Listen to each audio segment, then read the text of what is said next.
Bonjour les coquettes, bienvenue sur ma chaîne, j'espère que vous allez bien. C'est le bilan make-up du mois. Et oui, il est déjà l'heure de faire le bilan des tests make-up de ce mois-ci. Alors, comme la dernière fois, un point sur tous les produits que j'ai testés et le classement palette à la fin. Enfin, vous avez toujours le timer hein, si vous voulez passer directement au bilan palette. En tout cas, là, je vais vous montrer effectivement tous les produits que j'ai testés, que je les ai approuvés ou non. Et on va faire le point par rapport à tout ça. Alors en base, j'ai pas testé énormément de bases, j'ai surtout tourné avec ma rotation, enfin mon Project Pan. Par contre, j'ai découvert le Porfix de chez XX Révolution et franchement, j'en suis très satisfaite. Je trouve que c'est une base assez lissante, accrochante et qui fait bien tenir le make-up. Alors elle est censée être détoxifiante, je ne sais pas trop ce qu'on entend par détoxifiant pour une base, mais en tout cas elle lisse le grain de peau, elle fait bien adhérer le fond de teint et le fond de teint tient très bien toute la journée, donc on ne lui demande pas plus que ça. Moi j'ai validé cette base et je vous avoue que j'ai envie d'en tester d'autres de la marque XX Révolution. Alors à la base, c'est pas une base, mais vous m'avez vu crash tester la CC Water de chez Herborian et le jour où j'ai fait le crash test, effectivement, je l'ai utilisé. Alors je l'ai utilisé avec un fond de teint poudre dont je vais vous parler après. Et il m'en restait hein, dans l'échantillon. Donc le lendemain, j'ai refait la même chose. Alors voilà, mon avis n'a pas changé, c'est-à-dire que tout seul, je trouve que ça sert à rien. Après, effectivement, si vous voulez quelque chose de très subtil qui va un tout petit peu lisser le grain de peau, mais vraiment pas beaucoup, et que vous n'avez aucune correction à faire, pourquoi pas.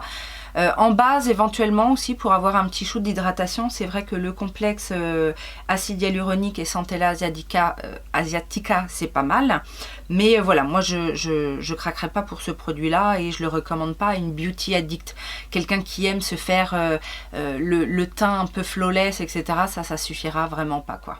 En anti-cerne, j'en ai testé 3. Vous m'avez vu utiliser en action le Touche Éclat Eye Cover de chez Yves Saint Laurent. Alors oui, c'est un très beau correcteur à partir du moment où vous voulez quelque chose de fin, de naturel, que vous recherchez aussi quelque chose de confortable. Maintenant, c'est vrai que ça reste un produit relativement cher. Est-ce que ça a été un coup de cœur phénoménal? Non, pas tant que ça. L'avantage de ce produit-là, c'est qu'effectivement, tout au long de la journée, le teint, enfin le dessous de l'œil reste vraiment en bonne santé. Il n'y a pas d'assèchement, pas de rides, enfin ça file pas dans les rides. Ça reste relativement lumineux tout au long de la journée. Mais voilà, déjà j'aime pas trop le format pinceau comme ça où il faut cliquer. Mais ça reste un bon produit. Donc je le rachèterai peut-être pas forcément, mais je le recommande voilà, pour quelqu'un qui cherche quelque chose de léger, confortable et lumineux. Si vous cherchez plus de couvrance et que vous avez un tout petit budget, je vous conseillerais effectivement celui de Essence, le nouveau qui est sorti, le Skin Loving Sensitive. Franchement, je l'ai utilisé à plusieurs reprises. Alors, c'est pas le plus hydratant, mais il est relativement beau tout au long de la journée sur mon contour de l'œil. Il ne me fait pas dessécher le contour des yeux, etc. Il est assez couvrant et j'ai envie de dire modulable parce que la texture est assez fine. Il y a aussi de l'aloe vera à l'intérieur, donc c'est peut-être aussi ce qui le rend assez confortable, hein, j'ai envie de dire. Et ouais, je pourrais vous le recommander. Alors moi je l'ai pris en teinte 10 Light. Je pense que là, actuellement, pour printemps-été, il m'aurait fallu la teinte au-dessus. Mais en tout cas, il est très agréable à utiliser. Il s'estompe très bien et il a un joli rendu. Donc pour 3-4 €, je ne sais plus exactement, mais il n'est pas cher. Et alors l'autre que j'ai testé, c'est un format stick, c'est celui de chez Shiseido. Donc c'est le Synchro Skin Anti-Cerne Correcteur Gel Stick. Je l'avais acheté pendant les soldes. Vous savez que j'aime énormément le fond de teint Synchro Skin en fond de teint liquide. Donc je me suis dit pourquoi pas tester. Ben, j'ai bien aimé. C'est celui que je porte aujourd'hui. Alors il a une couvrance assez naturelle qui peut être modulable. La texture stick en gel crème, ouais c'est ça, gel crème, s'estompe relativement bien, il file pas trop dans les ridules et il est confortable également. Là vous voyez, il y a quand même une couvrance assez naturelle, c'est pas full coverage, mais en tout cas pour un correcteur stick, je l'ai trouvé quand même très onctueux et très fondant. Donc ça c'est un petit plus. Et non, j'ai pas... Alors je le poudre pas par contre parce que je l'ai poudré une fois et là j'ai trouvé qu'il y avait une épaisseur sous le dessous d'œil. Mais ce qui peut se comprendre en fait avec un correcteur crème plus une poudre, ouais voilà, ça fait peut-être un petit peu trop. Mais cela dit, il tient très bien sans le poudrer. On va attaquer les fonds de teint et je vais d'abord vous parler, puisque je vous en avais parlé, j'avais fait aussi un test comparatif, je crois que c'était dans un vlog. Je vais vous parler du fond de teint de chez Lottie London que j'ai acheté à tout petit prix sur Look Fantastic. Donc c'est le Velvet Skin Tint Foundation, donc la base teintée peau velours. Je vous avais dit que ça me faisait fortement penser en fait au Dior Backstage. J'ai fait un comparatif, j'ai fait le test d'un côté Lottie London et de l'autre côté le Dior Backstage sur plusieurs jours. J'ai pas trouvé de différence. J'ai ensuite retesté le Dior Backstage tout seul et après le Lottie London tout seul. J'ai pas trouvé de différence.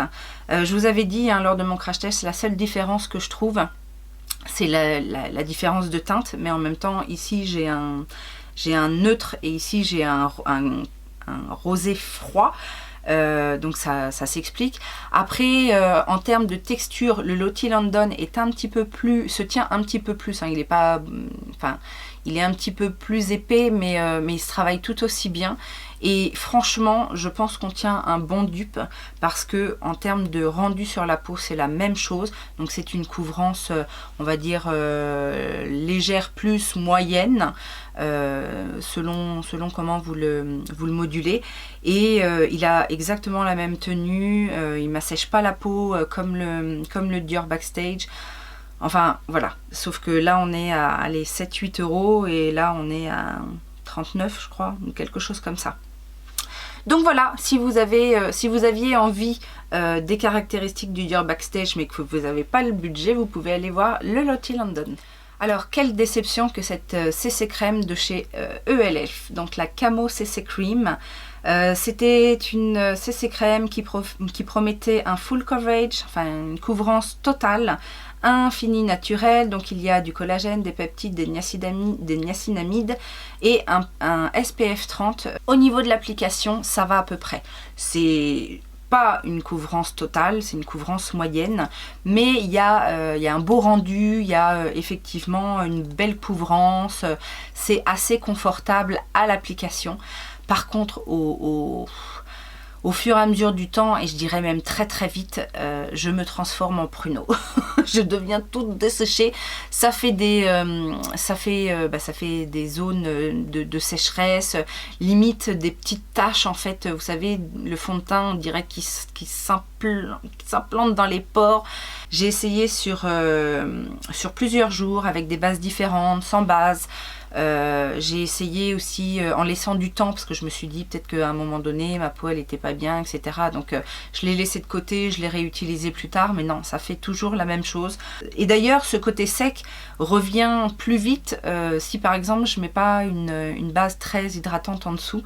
Donc non, moi j'ai pas adhéré à ce produit là. Non seulement il y a de la matière à certains endroits, mais en plus il s'estompe aussi très vite, très vite. Ouais, il s'estompe assez facilement aussi, donc il n'y a pas une bonne tenue et le rendu au bout de, je sais pas moi, au bout de 3-4 heures c'est mort quoi. Et puis en plus si je remets par exemple de la poudre par dessus, c'est encore pire, ça fait des amas de matière, donc non, ça je recommande pas forcément. Et alors, le Futurist Hydra Rescue de Estée Lauder, que je vous ai montré d'ailleurs dans un Get Ready With Me. Alors, j'ai plusieurs choses à dire. Effectivement, c'est un fond de teint qui va être très hydratant. Le rendu est joliment naturel, c'est un naturel radiant. On aime bien le SPF 45, on adore le packaging. Enfin, moi j'adore ce genre de packaging, de flacon pompe souple. Ça permet effectivement d'utiliser un maximum de produits. C'est très pratique et économique. Quand je l'ai testé avec vous, je vous avais dit c'est un fond de teint qu'on a besoin de poudrer. Alors pas forcément, sauf que si vous ne le poudrez pas, La tenue, elle est moyenne, je trouve. Et pourtant, j'ai pas la peau grasse, enfin j'ai une peau normale, limite en ce moment à certains endroits un petit peu sèche, et du coup la tenue elle est pas terrible. Par contre c'est vrai que le confort est très agréable. C'est vraiment le plus de ce fond de teint là, parce que quand je l'utilise sans le poudrer, j'ai vraiment aucun inconfort du matin jusqu'au soir. Le problème quand on le poudre, c'est que ce bénéfice là hydratant, il est biaisé, et donc du coup au bout d'un moment je sens effectivement que ma peau tiraille un petit peu, et du coup ça perd de son intérêt finalement. Donc voilà, mon cœur balance entre le confort ou la longue tenue, sur quel pied danser, je ne sais pas trop. Donc c'est pas un mauvais produit en soi. Faut que je réfléchisse en fait à ce que je veux quand je vais l'utiliser. Voilà, c'est pas forcément un fond de teint à toute épreuve finalement. Donc c'est pas un top. Je m'attendais à beaucoup mieux que ça en fait finalement de ce produit là. Et alors le dernier fond de teint que j'ai testé, c'est justement celui que j'ai utilisé avec la CC Water. C'est donc le Synchro Skin de chez Shiseido, mais cette fois en formule poudre, donc en formule compacte. J'ai été agréablement surprise parce qu'il a été recommandé en fait par Byredo, qui a une peau quand même grasse, enfin elle dit très grasse, mais bon, elle a une peau grasse, sur laquelle tous les fonds de teint ne tiennent pas, etc. Donc elle avait dit de ce fond de teint là qu'il avait une belle couvrance, qu'il tenait très bien, et que du coup il contrôlait aussi son excès de sébum. Et moi, ayant la peau normale, voire déshydratée, je me suis dit, ça se trouve, il va vachement m'assécher, etc. Et en fait, pas du tout. Alors, c'est vrai que je l'ai utilisé avec la CC Water, qui avait un pouvoir normalement hydratant, mais je l'ai essayé aussi sans, et je l'ai essayé avec d'autres bases, et il se comporte toujours à chaque fois pareil. Je trouve qu'il a un joli rendu naturel, légèrement velouté au niveau de la peau, il laisse un joli grain de peau. Là, je l'ai utilisé aujourd'hui au pinceau, mais à la houppette, si à la houppette, ou alors avec l'éponge, parce qu'à l'intérieur vous avez une éponge, vous savez, avec deux côtés, un côté plus mou que l'autre, et un peu comme dans le Matte Velvet Skin, je crois, de chez Make Up For Ever. C'est un peu la même éponge, et donc fonction de quel côté vous utilisez, vous allez avoir un rendu un petit peu plus couvrant ou pas. Donc c'est vrai que si vous voulez de la couvrance et aussi du lissage de la peau vraiment parfait, vous utilisez l'éponge, qui est très bien d'ailleurs, mais ça fonctionne aussi au pinceau, et là du coup au pinceau j'ai un rendu relativement naturel, mais voilà, ça fait un effet un petit peu soft matte, que j'aime bien moi, parce que du coup ça reste aussi confortable, et on voit encore un petit peu de relief au niveau de l'ovale du visage, etc., du contouring. Donc voilà, moi je peux vous recommander ce fond de teint là. C'est vrai qu'en ce moment on entend beaucoup parler des fonds de teint comme le Fenty, etc. Moi je ne teste que ceux dont on ne parle pas, mais finalement ils sont très bien aussi. Et alors en poudre, j'en ai testé deux, enfin poudre libre. J'ai testé celle de Juno & Co, la Makeup Setting Powder que j'avais en teinte Brighten. J'avais acheté ça sur le site de Beautylish. Et j'ai été un peu déçue de cette poudre. J'en attendais autre chose en fait. Déjà la teinte Brighten me faisait espérer une poudre lumineuse, mais en fait non, c'est juste que c'est une teinte un petit peu jaune comme ça, qui est censée être éclaircissante en fait, mais pas lumineuse. Et elle a souvent plombé mon teint. Même si j'en mettais pas trop. Alors au début je poudrais mon teint à la houppette et je trouvais qu'on la sentait quand même pas mal, et après je l'ai utilisé plus au pinceau. Alors déjà le tamis est pas pratique pour en prendre au pinceau, et puis surtout que le bouchon, vous voyez, c'est un bouchon comme ça, donc on peut pas trop verser dedans. C'est bête, mais ça fait partie du truc aussi. Donc non, j'ai pas été très satisfaite de cette poudre là, je ne vous la recommande pas. Par contre, j'ai beaucoup aimé et j'ai beaucoup utilisé la Halo Glow Setting Powder de chez ELF, donc cette poudre de finition très légèrement lumineuse, hein. C'est un attrape-lumière naturel comme je dis, et très fine, qui fait ouais, qui termine le make-up de manière naturelle et elle se sent pas, elle assèche pas. C'est vraiment, là je rejoins toutes mes copines youtubeuses qui ont validé cette poudre. C'est vraiment une merveille cette poudre.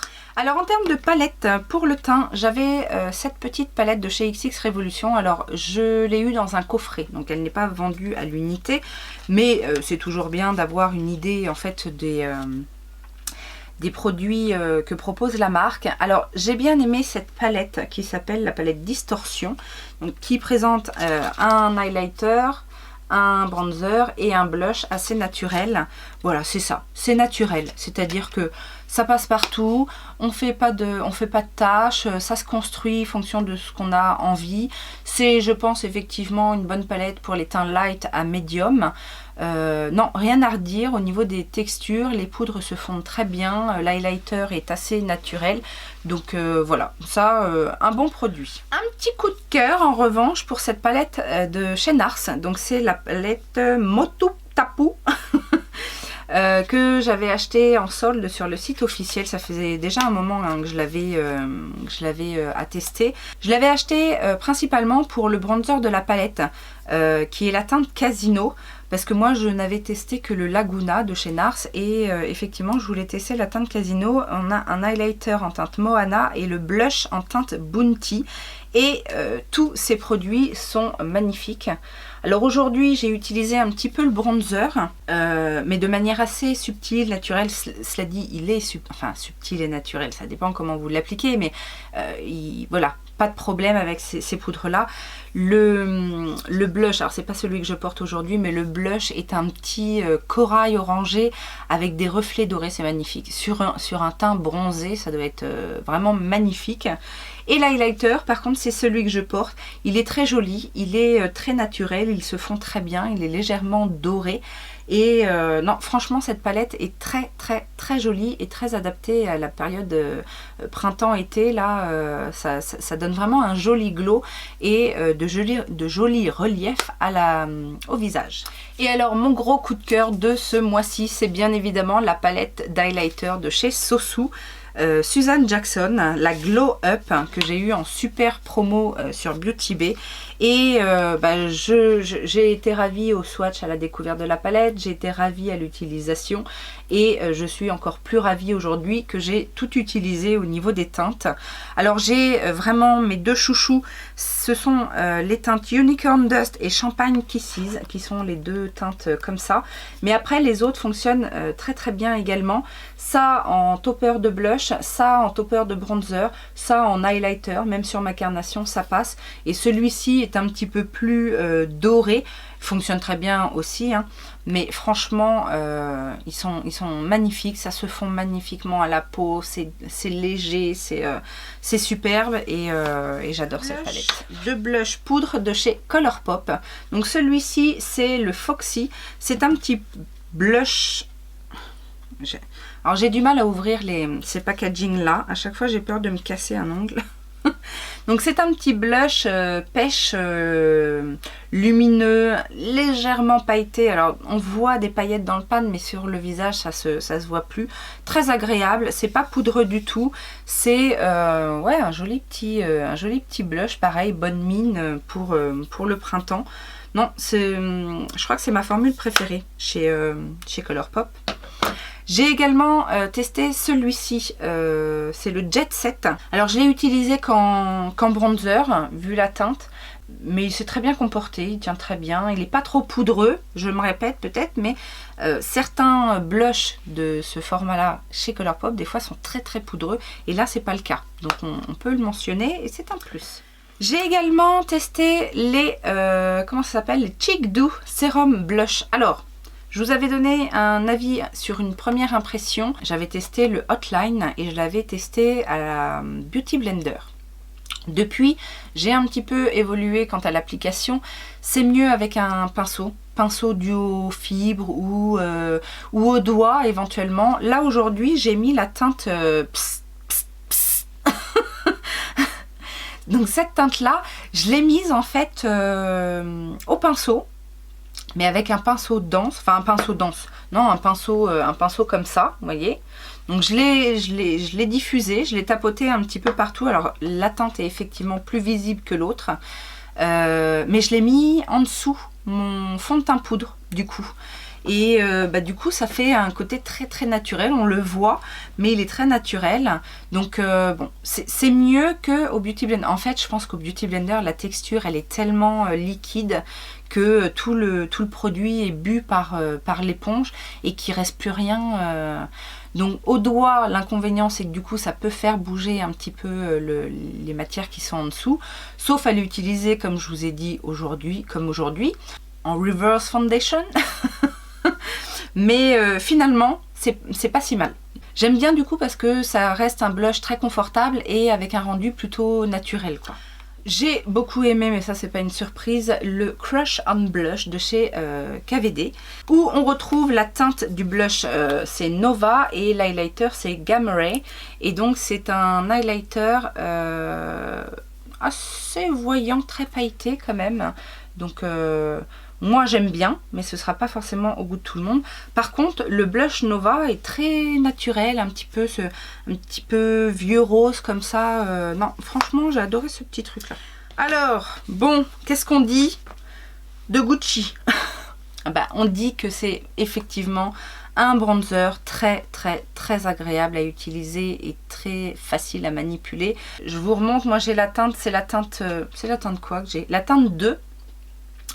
Et c'est vrai que ça se diffuse en 2 temps 3 mouvements, voilà, c'est posé, installé, fondu et ça tient très bien. Ouais, ça se fond, oui, ok, d'accord, mais 55 balles quoi, quand même. Ouais. Bon, si le packaging m'avait plu, je pense que ça serait passé crème. Je pense que c'est ça en fait que j'ai au travers de la gorge, c'est plutôt le packaging. Et puis pareil, très contente de ce petit duo là de chez Nars dans la collection Claudette, parce que ça fonctionne bien. Là par contre le packaging je le trouve beau, donc bon ça coûte moins cher quand même, hein. Mais le packaging je trouve beau, les teintes sont très jolies. Ça se construit, hein. Alors on me demandait si on peut utiliser la teinte, alors c'est la teinte Ninochka en bronzer. Oui, si vous avez le teint relativement clair, donc on va dire de pâle à médium, ça peut fonctionner. Pour les médiums, il faut le travailler quand même à plusieurs reprises, mais ça fonctionne. Après on peut mélanger les deux, on peut faire ce qu'on veut. Non, c'est très joli. C'est du Nars quoi. Nars pour le teint, moi j'ai rarement été déçue en fait. Alors pour les yeux, j'ai testé des petites choses, alors pas 50 000 fois, mais en tout cas les fois où je les ai testés, ça a bien fonctionné. Rainforest of the Sea de chez Tarte, ces petits fards liquides. Alors comment ça s'appelle exactement? Je ne sais pas. Rainforest of the Sea, Sea Glass, ça doit être ça. Moi je l'ai en Night Dive. C'est très joli, c'est très joli. Moi je l'ai utilisé dans un make-up en coin interne. C'est duochrome, alors c'est un peu en transparence, hein, c'est pas un fard opaque, mais c'est un joli fard duochrome vert et rose en fait. Je sais pas si vous allez bien voir, mais c'est très très joli, très lumineux, ça tient très bien. J'avais eu dans mes box Look Fantastique là ce petit fard crème de chez Mina, le 532. Alors je crois que je vous avais mis en annotation en fait, ça tient super bien. C'est effectivement très basique, c'est une petite teinte un peu mordorée comme ça, très passe-partout. Mais alors ça tient super bien, ça ne bouge pas, ça se fixe rapidement et ça bouge pas. Et alors j'ai testé aussi de chez XX Revolution, vous savez les petits pigments duochrome là. Donc j'ai testé quelle teinte, j'en sais rien, la teinte Flip. C'est un... Je saurais pas trop vous dire en fait, c'est un... Il y a du mauve, du gris un peu dedans, un peu de vert. C'est très joli, c'est très joli. Et puis moi je l'ai posé comme ça en aplat sur un fard crème aussi, genre Paint Pot ou un truc comme ça. Et ouais, si c'était pas mal, ça a bien tenu, les reflets étaient bien présents, donc non, j'ai rien à reprocher. À part qu'à la base c'est vendu 15 balles quoi, ce tout petit truc. Donc non, n'achetez pas ça 15 balles. Mais quand c'est en super promo, moi ils me sont revenus à 4 euros. 4 euros c'est bien. Et alors par contre, toujours chez Look Fantastic, il y avait un petit crayon comme ça, Lord Berry en teinte dorée. Ça par contre ça m'a pas bluffé.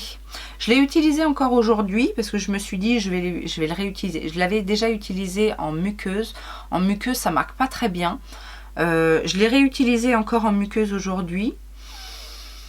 C'est pas super impactant on va dire. Et je m'en suis servi du coup comme ça collait avec la teinte du make-up.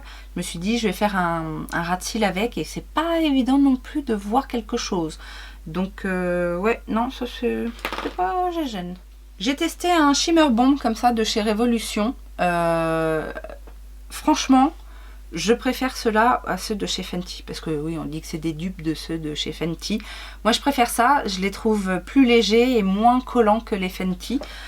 Après, voilà, moi je suis pas très gloss à la base, donc c'est peut-être pour ça. Hein, je suis pas une référence. J'ai bien aimé par contre ceux de chez Amorous USA. Les Slicky Kiss qui sont un peu mentholés et pareil ils sont pas collants, ils sont agréables à porter. Celui-ci était bien pigmenté, celui-ci était bien juicy, donc non, ça j'ai bien aimé. Et par contre gros coup de cœur sur les rouges à lèvres. C'est encore ceux que je porte aujourd'hui. En plus je me suis amusée à chaque fois à faire des ombrés parce que les couleurs s'accordent parfaitement. Il n'y a que le rouge que j'ai pas utilisé. Mais sinon, les autres, quasiment tout le mois, je n'ai porté que ça. Super fin. Ils tiennent très bien. Ils s'estompent merveilleusement. Si vous avez besoin d'en remettre une couche parce que vous avez mangé un peu trop gras ou je sais pas quoi, vous en remettez. Il n'y a pas d'accumulation de matière. Là j'ai eu un gros coup de cœur sur ces rouges à lèvres liquides. Un joli produit également pour les lèvres, pareil, bonne tenue, super pigmentation. En plus la couleur est incroyable. J'ai eu l'impression d'avoir des lèvres néon toute la journée. Super texture, super fine. Ouais, très très très bien. Je vous ai pas dit ce que c'était. C'est Lethal Cosmetics. Si je vous dis pas ce que c'est. Lethal Cosmetics, ce sont les Chimera Liquid Lipstick. Et là, c'est la teinte Voltage. Donc j'avais fait un make-up très orangé, très pop, très acidulé avec ce truc-là. Et il y en a beaucoup qui me disent, c'est quoi ce rouge à lèvres? Je le veux. C'est ça. J'ai testé aussi, vous savez, les rouges à lèvres, là, les rouges artistes de chez Make Up Forever. Donc là, c'était les éditions spéciales de Noël. J'ai bien aimé, mais après... ça m'a pas vraiment donné envie d'en racheter d'autres. Je les ai pas trouvés exceptionnels comme rouge à lèvres. Et ça c'est pareil, j'ai bien aimé, mais bon, ça c'est pas non plus phénoménal. Ce sont c'est quoi? C'est un top coat de chez NYX qui s'appelle Power Trip et c'était l'édition de Noël. Alors c'est sympa parce qu'effectivement il y a un petit côté scintillant, duochrome, bon, c'est sympa. Et dernier produit pour les lèvres, vous avez vu, j'ai craqué pour la collection Brown de chez Huda Beauty et il y avait le coffret des mini lipsticks. Alors je les aime bien, c'est vrai qu'ils sont très bien pigmentés, ils ont une bonne tenue, mais ils sont beaucoup plus épais que les Amorous par exemple. Donc je préfère le confort des Amorous à ceux-là, parce qu'en plus ceux-là, du coup, quand ils s'estompent, vous savez, comme ils sont un peu plus épais, ils laissent des petits morceaux. Vous savez, on a l'impression quand même que c'est un petit peu plus granuleux sur les lèvres. Mais cela dit, ils sont bien, hein.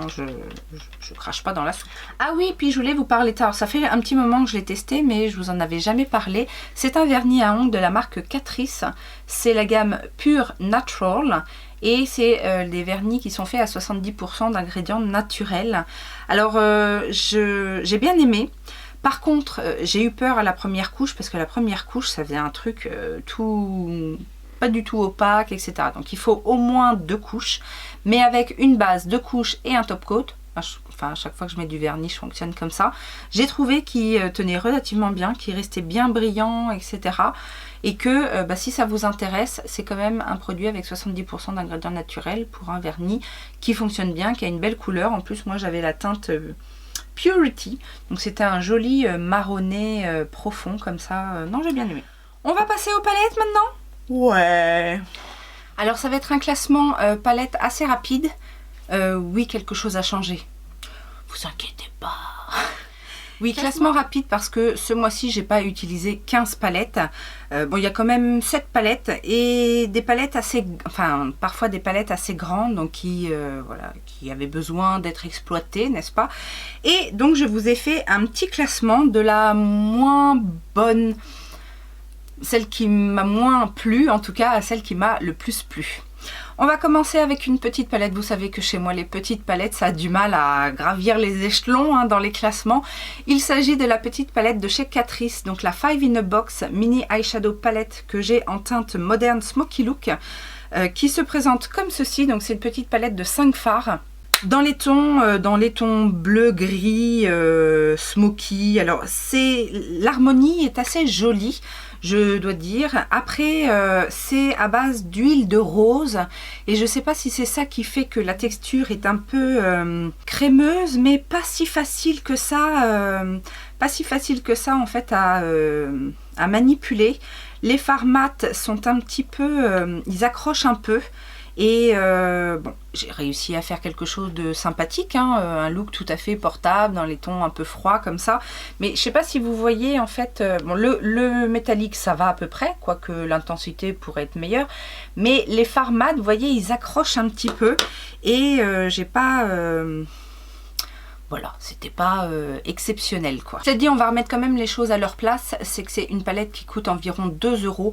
Donc effectivement, pour celles qui aiment ce genre de teinte et qui veulent des choses assez faciles à travailler, pas trop intenses en termes de pigmentation, on est quand même, on en a pour son argent. Hein, c'est assez joli en soi, donc oui, je pourrais recommander si vous aimez le format, les teintes et les choses pas très chères.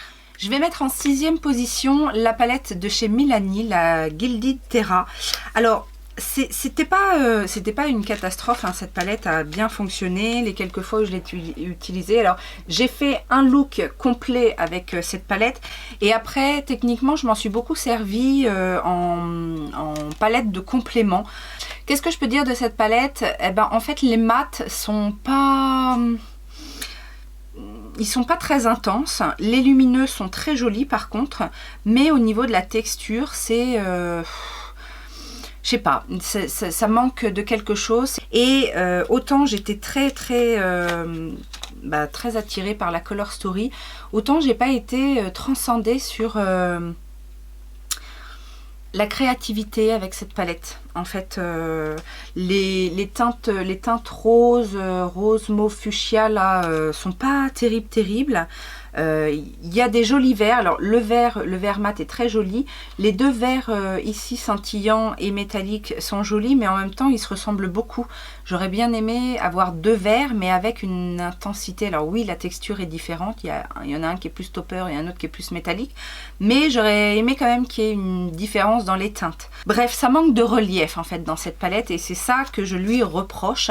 Après, en termes de qualité, on n'est pas non plus sur de la mauvaise qualité, mais on n'est pas... Enfin, c'est 25 € la palette. Ouais, j'aurais aimé un petit peu mieux quoi. Je vais mettre ensuite la palette Femme Fatale de chez Amorous. Donc Amorous, je vous en ai parlé hein, dans mon dernier méga haul US. J'ai fait l'acquisition de plusieurs palettes et des rouges à lèvres aussi et des produits pour le teint aussi, mais que j'ai pas encore testé. Je commence à tester petit à petit la marque. J'avais testé une première palette, la Blood je sais pas quoi, où j'étais un petit peu mitigée. La Femme Fatale est quand même beaucoup plus intéressante parce que les lumineux, il y a des merveilleux lumineux et des merveilleux toppers en fait, très scintillants, très impactants, avec des jolis reflets, parfois duochrome. Donc oui, celle-ci, je l'ai bien aimée, même si voilà, dans l'ensemble, la Color Story reste assez neutre. Mais c'est bien parce que du coup, il y a du neutre, il y a du nude neutre, du nude un petit peu chaud, du nude un petit peu violine et tout. Alors, il y a des paillettes pressées, il y a des fards topper et il y a des fards très métalliques. Ces deux-là sont très impactants, c'est très crémeux. J'ai beaucoup aimé aussi, moi j'ai fait un très joli maquillage avec ce fard là lumineux un peu iridescent rose, rose mauve, ça va. Alors je confirme que les mats sont pas d'une intensité folle, mais ça se construit et du coup ça me rassure un petit peu, parce que la première palette que j'avais testée, je vous dis, j'avais eu du mal à travailler certains fards mat, etc. L'inconvénient c'est que voilà, d'une palette à une autre, c'est un petit peu au petit bonheur la chance, et ça voilà, ça j'aime pas trop. Quand je découvre une nouvelle marque, j'aime bien qu'il y ait une continuité, parce que si un coup ça va, un coup ça va pas, voilà, vous voyez bien ce que je veux dire. On ne sait pas sur quel pied danser. Je vais mettre ensuite la Toffee Brown de chez Huda Beauty. Alors c'est la dernière arrivée dans le lot, mais j'ai déjà fait plusieurs looks avec, et je dois dire que elle me satisfait bien. Dans l'ensemble, le look du début de la vidéo était aussi fait avec cette palette là. Donc en gros, on a 5 fards mat qui fonctionnent très bien, tous autant qu'ils sont, avec une belle pigmentation, une belle intensité. Ils sont pas trop poudreux, moi je trouve qu'ils sont pas trop poudreux. On a 2 fards bien métalliques, vous savez, les métalliques crémeux là, bien intenses. Et on a 2 toppers, plus ou moins pailletés d'ailleurs, que je vous recommande d'utiliser à l'embout mousse. Je pense que c'est ce qui marchera le mieux si vous voulez vraiment de l'impact, et si vous voulez aussi bien plaquer vos paillettes. Mais franchement, pour du Huda Beauty, j'aime bien Huda Beauty, mais des fois j'ai un petit peu ces prix en travers de la gorge. Mais voilà, là je regrette pas. En plus c'était dans un bundle avec les rouges à lèvres, ça m'a coûté 40 € le lot. Donc voilà, je trouve ça raisonnable plutôt que juste 30 € la palette. Bon, il y avait les rouges à lèvres qui faisaient que ça passait mieux. Je mets ensuite la boudoir noire de chez Colourpop, que j'ai bien aimé utiliser. En fait, ce qui m'a plu dans cette palette de, on va dire, neutre doré, c'est qu'il y a une petite touche de... Il y a une petite empreinte kaki. Et alors, les paillettes là... Elles sont magnifiques, des multiples reflets argentés, dorés, kaki, jaune, il y a de tout dans ces paillettes, elles sont magnifiques. Et alors j'ai trouvé que les mats étaient un petit peu moins poudreux que la moyenne chez Colourpop, parce que c'est vrai que des fois ça part à volo partout, et là c'était un petit peu moins le cas. On reste toujours autour du même, de la même inspiration, mais on a quand même la possibilité de faire pas mal de choses, parce qu'il y a des intensités, il y a du très clair, des teintes moyennes et des teintes très foncées, et un petit peu dans toutes les textures, que ce soit du satiné, du métallique. Donc non, ça, c'est du bon Colourpop, on va dire, ouais. Deuxième position. Je ne m'attendais pas à ça. J'ai d'ailleurs hésité à la mettre avec la première palette du mois, parce que j'ai été quand même assez surprise. Il s'agit de la marque XX Revolution et cette palette Vortex. J'ai fait 2 looks avec 2 looks très différents. Encore une fois, quand on voit la Color Story, on se dit oui, on va pouvoir faire que du bleu, etc. Eh ben non, justement. J'ai fait un look donc très bleu-vert, comme l'inspire rapidement la palette, mais j'ai aussi fait un look avec notamment les rose corail, avec les petites teintes nude, on va dire entre guillemets, et un ras de cils bleu. J'ai adoré ce look. Certaines d'entre vous aussi l'ont beaucoup apprécié quand je l'ai posté. Et puis alors les fards crémeux sont d'une intensité folle. Ce argenté ici, le bleu nuit là, il est magnifique. Il y a du gris, il y a du vert forêt super intense ici, et franchement j'ai beaucoup aimé cette palette et travailler les fards de cette palette. Donc ça j'en ai 2 autres dans cette gamme là à tester, et du coup ça me donne très envie. Et alors la première, eh ben, je vais mettre quand même la Fairy 2.0 de chez Beauty Bay. Alors par son format et par la diversité des fards qu'elle offre, l'harmonie bien évidemment, cette harmonie chaude, intense, avec des couleurs qui sont magnifiques. Le rose fuchsia, la métallique que j'ai utilisé dans le look, il est vraiment superbe. Les jaunes aussi sont très très impactants. Les métalliques... Non, franchement, c'est une très belle palette d'une part, c'est qualité Beauty Bay. Alors je vous avais dit hein, quand j'ai fait mon look avec la première fois que je l'ai utilisé, attention à certains fards qui sont poudreux mais dont la poudre est super fine et peuvent se loger, les grains peuvent se loger dans votre teint et il faut faire attention à ça. Mais sinon, l'intensité elle est là, c'est une palette qui coûte un peu plus ou un peu moins, je ne sais plus à combien elle est, si elle est à 23 €, quelque chose comme ça, ou moi je l'ai eu à 23 et elle est à 27, enfin bon bref, Beauty Bay quoi, pas cher, il y a 42 fards, donc ouais, non ça a été le coup de cœur du mois. Et bien voilà, le bilan de ce mois-ci est terminé. N'hésitez pas vous à me dire si vous connaissez certains produits dont on a parlé aujourd'hui, quelle aurait été votre palette préférée dans celle que j'ai présentée. Et puis surtout, n'oubliez pas de me dire vous, votre découverte du mois, s'il y en a eu, votre coup de cœur du moment. Et on n'oublie pas les petits pouces en l'air, on s'abonne si ça n'est pas encore fait. On me rejoint sur mes réseaux sociaux pour justement voir un petit peu les looks au fur et à mesure du mois. Et c'est tout. Et en attendant une prochaine vidéo, je vous fais plein de gros bisous. Ciao, ciao!